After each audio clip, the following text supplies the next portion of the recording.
Индивидуальная работа и больше физических нагрузок. Отдельно от всех тренируются спортсмены, которые гоняют вес. Еще около 4 килограммов осталось гонять Рустаму Махаури. Замена соперника перед самым началом турнира нисколько не смутила бойца клуба «Ахмат». Главное самому подойти к турниру в оптимальной форме, убежден Рустам. Я его бои не видел, честно говоря. Сегодня, думаю, посмотрю. Недавно только сказали мне. Чувствую, алхамдулилlah, очень хорошо, поскольку я не так уж много гонял, всего лишь 4 килограмма. Алхамдулилlah, хорошо себя чувствую.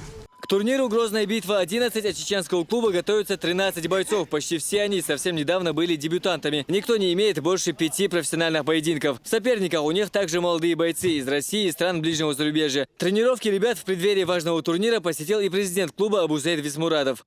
Салам алейкум. В главном бою турнира «Грозная битва-11» выступит Ахмед Ширваниев. Чеченский боец выступал на профарене 3 раза и все 3 выиграл. Его соперником в воскресенье станет Владимир Белобжицкий. На его счету 14 боев, из которых 11 побед. Ахмат Кадыров в своих словах сказал, что мы должны наши действия доказывать на спортивных аренах. Мы сегодняшний день пытаемся сделать именно на этом пути, доказываем в том, что мы являемся последователями этой идеи. И ребята очень хорошо стараются, доказывая это.